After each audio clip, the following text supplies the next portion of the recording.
hallmark of the Pittsburgh Parks Conservancy's education programs is really taking time on partnerships and taking time on building strong relationships, because we really think that the people-to-people connection is what drives this people-to-nature connection. So that shows up with our students. We spend a lot of time on social emotional learning, making sure we are checking in. Everything we're doing, we try to make it so that we're having fun, we're interested in what we're doing, we're active participants in what we're doing, we're not just delivering information.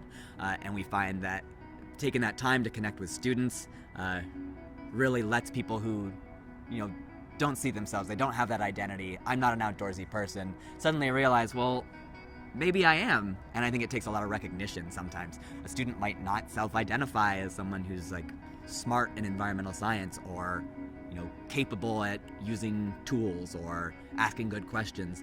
So we spend a lot of time just recognizing like, hey, really good question, and giving concrete feedback about what made it a good question or what made it a good answer. As a gay environmental educator, yes, there are always moments where kids are, well, this feels like a bad phrase now, but like, kids are kids, right? Like, you can't fault a kid for what culture has told them. So when a kid is homophobic to me, doesn't want to be in my group, wants to laugh or whatever, like, I get it.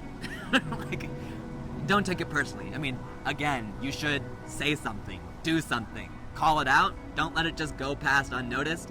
Putting people of color, putting minorities on a stage to talk about it is a burden. Like, to talk about equity and inclusion is a burden, but also, who else is gonna do it, and would we want anybody else doing it for us?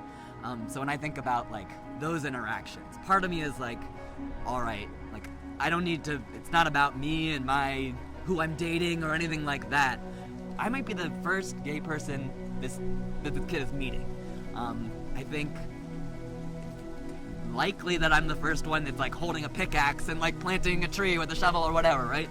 So I think like part of me is like, okay, it sucks, but then part of me is like, how else are we gonna do a change, and who else other than me, right? Like, if not me, who? That's the story of minorities, right? Like, you learn to cope. At least that's my story. I know other people cope in a wide variety of ways. I know people older than me who, when I talk to them about like racism, they're kind of the bootstrap mentality where it's like, well, then learn to fight. Like, if people are bullying you, you should learn to fight. That's what I did, and that worked for me, so everybody should do it. But I think there's different ways that people adjust, and I think one of the ways that I adjust is kind of like, all right, water off my back. Like, it's complicated. That's kind of my view on diversity, equity, and inclusion. Generally, I'm comfortable in complicated. I think it ties with environmental education really well because we're used to working with complicated systems.